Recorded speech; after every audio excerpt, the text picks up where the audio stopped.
Movie की start होते ही हमें दो फिशर्समैन दिखाए जाते हैं जो कि मरमेड यानी जलपरी के बारे में बातें कर रहे थे। फिर वो दोनों मरमेड को पकड़ने का फैसला भी करते हैं, इसीलिए वो मरमेड को पकड़ने के लिए समंदर में जाते हैं। उन्हें 1 वीक से ज्यादा हो गया था। वो मरमेड को पकड़ने के लिए ट्रैप लगाकर बैठे हुए थे और मरमेड के आने का वेट कर रहे थे। कुछ दूरी पर बोट में एक आदमी उन पर नजर रखे हुआ था। फिर आखिरकार ट्रैप में जलपरी फंस ही जाती है। वो मरमेड को खींचते हुए बोट पर ले आते हैं और तो और उसे टॉर्चर भी करते हैं। जब एक फिशरमैन जलपरी को बांधने की कोशिश कर रहा होता है तो मरमेड मौके का फायदा उठाकर दूसरे फिशरमैन पर अपने दुम से अटैक कर देती है और दोबारा जाकर समंदर में कूद जाती है। रस्सी से बंधा होने की वजह से वो फिशरमैन उसके साथ ही समंदर में जाकर गिरता है। जो आदमी उन पर नजर रख रहा था वो भी ये सब कुछ देख रहा था। दूसरा फिशरमैन समंदर में ही जलपरी पर गोलियां चलाने लगता है, लेकिन गोली उसके पार्टनर को ही लग जाती है। लेकिन वो फिशरमैन एक बार फिर से मरमेड को पकड़ लेता है। इसी दौरान वो आदमी जो उन पर नजर रख रहा था वो चुपके से उनकी बोट में आकर छुप जाता है। वो देखता है कि वो फिशरमैन बुरे तरीके से उस जलपरी की दुम पर कुल्हाड़ी से स्टैब कर देता है और उसे अलग कर देता है। इसी दौरान फिशरमैन को पता चल जाता है कि उसकी बोट में कोई आकर छुप गया है। फिशरमैन उस आदमी को पकड़ लेता है और उससे पूछताछ करता है कि तुम यहाँ कैसे आए और क्यों आए। वो आदमी कहता है कि मैं एक साइकोलॉजिस्ट हूँ और मेरा नाम डॉक्टर बेयर है। वो डॉक्टर फिशरमैन से कहता है कि मैं इस मरमेड को परचेज करना चाहता हूँ, तुम इसका सौदा कर लो मुझसे। इसी दौरान मरमेड का कटा हुआ दुम वाला हिस्सा समंदर में जाकर गिरता है। मौका मिलते ही डॉक्टर बेयर फिशरमैन पर उसी कुल्हाड़ी से अटैक करके उसे मार डालता है।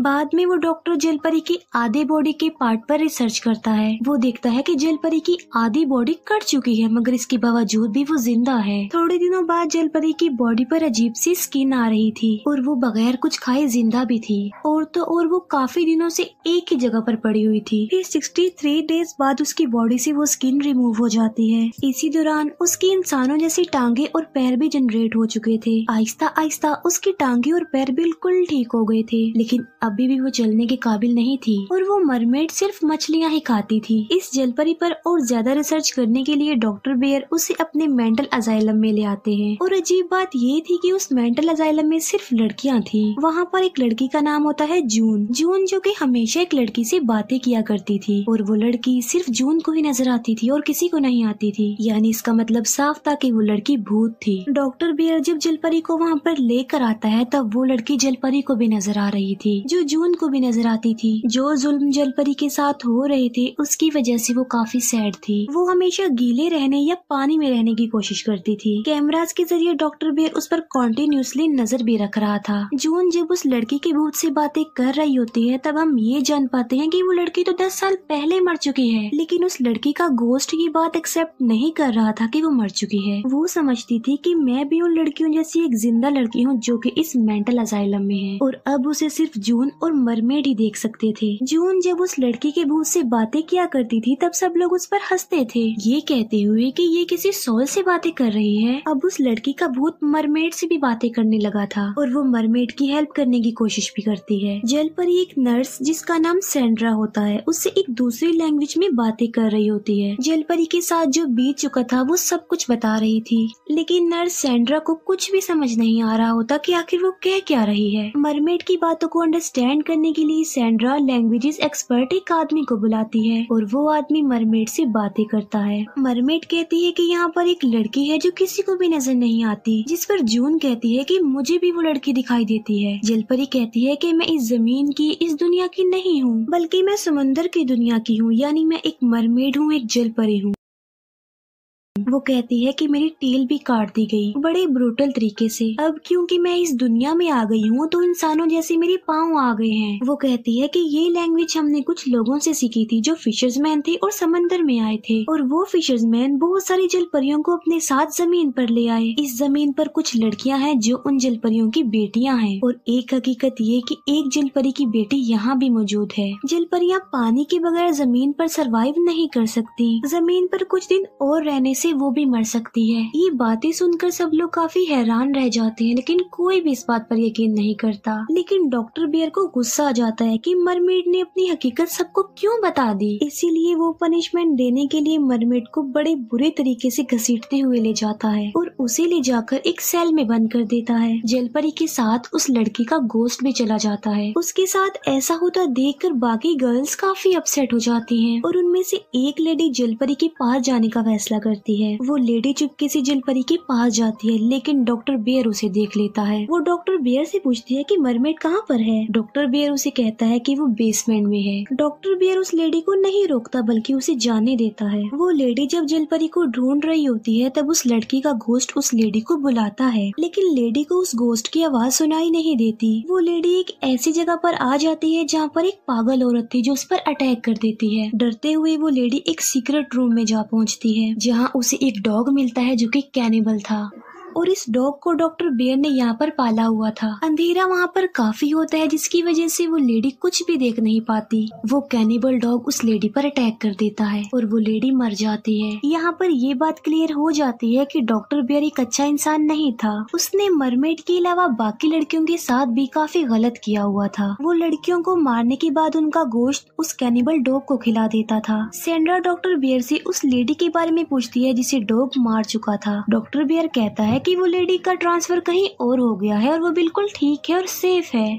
डॉक्टर बियर कॉन्टिन्यूसली जलपरी पर नजर रख रहा था। वो देखता है कि जलपरी किसी तरह बेसमेंट से भी बाहर आ रही है। ये बात उसे हैरत में डाल देती है, इसीलिए वो उसके ऊपर और ज्यादा रिसर्च करवाता है। हम देखते हैं कि मरमेड की बॉडी तेजी से चेंज हो रही है और वो जलपरी अपने पाँव पे खड़ा होने की भी कोशिश कर रही थी और सैंड्रा उसकी मदद करती है। थोड़े दिनों बाद हम देखते हैं कि वो अपने पैरों पर चल पा रही थी। बाकी लड़कियां भी आहिस्ता आहिस्ता उसके साथ फ्रैंक हो रही थी, उसे पसंद करने लगी थी। रात की वक्त जलपरी विंडो का ग्लास तोड़कर जंगल की तरफ भाग जाती है और उसके पीछे पीछे बाकी लड़कियां भी भाग जाती हैं। लेकिन डॉक्टर बियर कैमरा से उन्हें भागते हुए देख लेता है और इसीलिए वो अपनी गन निकालता है। दूसरी तरफ ये लड़कियां भागते हुए एक रिवर तक पहुँच जाती है। वो सभी उसमें स्विमिंग करने का डिसीजन लेती है, लेकिन पानी काफी गंदा था, इसीलिए वो वहीं पर ही रुक जाती हैं। थोड़ी देर बाद वो लड़कियां सर्दी लगने की वजह से, भूख लगने की वजह से वापस मेंटल असाइलम में आ जाती हैं, जबकि एक लड़की और उस लड़की का घोस्ट मरमेड के साथ ही रहते हैं। आजादी और रिवर को पाकर मरमेड काफी खुश नजर आती है। रात को जो लड़की मरमेड के साथ रुकी थी, जब वो सुबह उठकर देखती है तो वो खुद को अकेला पाती है, इसीलिए वो भी वापस मेंटल असाइलम में आ जाती है। हम देखते हैं कि उस लड़की का भूत जंगल में मरमेड को ढूंढ रहा है। वो देखती है कि एक रात में जलपरी काफी ज्यादा चेंज हो गई है और तो और अब उसकी दुम भी रिजनरेट हो चुकी थी, लेकिन मरमेड वहीं पर फंस चुकी थी क्योंकि रिवर का पानी खुश्क हो गया था। उस लड़की का घोस्ट जलपरी को कहता है कि तुम्हारे घर यानी समंदर तक तुम्हें ले जाने में मैं तुम्हारी मदद करूंगी। जलपरी व्हील चेयर पर बैठकर मेंटल असाइलम में जा रही होती है, लेकिन डॉक्टर बियर उसे देख लेता है और वो जलपरी को कार से हिट कर देता है। यहाँ पर सैंड्रा को भी पता चल जाता है कि वो वाकई ही एक जलपरी है। डॉक्टर बियर उसे अपने एम्प्लॉयज की हेल्प से अपनी कार में रखवाता है और इस राज को छुपाने के लिए वो सबसे पहले अपने गार्ड को ही मार डालता है। उसे गार्ड का मर्डर करते हुए सैंड्रा और बाकी लड़कियां भी देख लेती हैं, इसीलिए वो सबको मारने के लिए आता है। सैंड्रा बहुत सारी लड़कियों के साथ खुद को एक रूम में लॉक्ड कर लेती है। डॉक्टर बियर दरवाजा खोलने की कोशिश करता है, लेकिन वो ऐसा नहीं कर पाता। हम देखते हैं कि एक दूसरी नर्स कुछ लड़कियों को वॉशरूम में छुपा रही होती है और खुद वहाँ से बाहर निकलने का रास्ता ढूंढती है, लेकिन डॉक्टर बियर उसे देख लेता है और शूट करके उसे मार डालता है। फिर डॉक्टर बियर वॉशरूम में जाता है और उन सब लड़कियों को बहुत बुरे तरीके से मार डालता है। चिल्लाने की आवाज सुनकर सैंड्रा बाकी लड़कियों को और एक गार्ड को लेकर वहाँ से भाग रही होती है। डॉक्टर बियर जलपरी को लेकर अपनी बोट पर आ जाता है। वो मरमेड को एक मीट हुक में फंसा देता है क्योंकि अब वो जलपरी के टुकड़े करने वाला था, क्योंकि उसे अंदाजा हो चुका था कि वो कितनी बड़ी मुसीबत में फंस गया है, क्योंकि सैंड्रा और बाकी लड़कियों ने उसे मर्डर करते हुए देख लिया था और वो लड़कियां और सैंड्रा तो भाग चुकी हैं। लेकिन जलपरी को बचाने के लिए सैंड्रा डॉक्टर बियर की बोट के पीछे आती है। उस वक्त उस लड़की का भूत जलपरी के साथ ही होता है। डॉक्टर बियर जब मरमेड को टॉर्चर कर रहा होता है तब उसकी आवाज सुनकर सैंड्रा भी वहाँ पर आ जाती है। सैंड्रा को वहाँ पर एक फाइल मिलती है जिसमें उस लड़की की डिटेल थी जो कि घोस्ट बनकर मरमेड को नजर आ रहा था। यहाँ पर हम ये जान पाते हैं कि डॉक्टर बियर ने उस लड़की पर स्टडी करते हुए उसे टॉर्चर भी किया था, जिसकी वजह से वो लड़की तड़प तड़प तड़प के मर गई। फिर सैंड्रा को जल परी मिल जाती है। डॉक्टर बियर सैंड्रा पर अटैक करने वाला होता है, लेकिन इससे पहले ही वो उसे शूट कर देती है, जिसकी वजह से डॉक्टर बियर मरता नहीं लेकिन इंजर्ड हो जाता है। और फिर वो मरमेड भी उस पर अटैक कर देती है। उसी दौरान उस बोट में सुराख हो जाता है, जिसकी वजह से उस बोट में पानी आने लगता है। गोली की आवाज सुनकर सब लड़कियां सैंड्रा की हेल्प करने के लिए वहाँ पर आ जाती हैं, और वो लड़कियां भी ये देख लेती हैं कि वो वाकई ही एक मरमेड, एक जल परी है, और वो सब मिलकर मेठुक से उसकी दुम निकाल देती हैं, और बोट के टूटे हुए हिस्से से मरमेड समंदर में चली जाती है। लेकिन पानी आने की वजह से बाकी लड़कियां वहाँ पर फंस चुकी थी, क्योंकि बोट में इतना पानी आ चुका था कि वो सभी डूबने लगती हैं। जून बताती है कि यहाँ पर एक लड़की की डेड बॉडी है। ढूंढने पर उन लोगों को उस लड़की के भूत की डेड बॉडी मिल जाती है, जिस पर बाकी लड़कियां जून पर बिलीव करने लगी थी। तभी डॉक्टर बियर सैंड्रा पर अटैक कर देता है और उसे पानी में डुबाकर मारने की कोशिश करता है, लेकिन तभी जलपरी वापिस आ जाती है और वो सैंड्रा की हेल्प करते हुए डॉक्टर बियर का मुकाबला करती है। डॉक्टर बियर यहाँ पर बेहोश हो जाता है। डूबते हुए बोट से बाहर निकलने के लिए जलपरी उन सब लड़कियों की हेल्प करती है। जब सब लड़कियां जमीन पर आ जाती हैं तो उनके पास मरमेड आती है और उन लोगों को थैंक्स बोलती है कि आप लोगों ने मेरी हेल्प की है। यहाँ पर मरमेड बताती है कि जून भी असल में एक जलपरी की बेटी है, और तभी वहाँ पर उस लड़की का भूत भी आ जाता है, जो कि अब सबको नजर आ रहा था। मरमेड उस गोस्ट को कहती है कि मैं हमेशा तुम्हें देख सकती थी, तुम्हें फील कर सकती थी। ये कहते ही वो वापस पानी में चली जाती है। फिर हम देखते हैं कि डॉक्टर बियर पानी से ऊपर आ रहा है, लेकिन मरमेड उसे पानी में खींचकर ले जाती है और डॉक्टर बियर को डुबोकर मार डालती है। इसी के साथ ही ये मूवी यहीं पर एंड हो जाती है। Thank you for watching.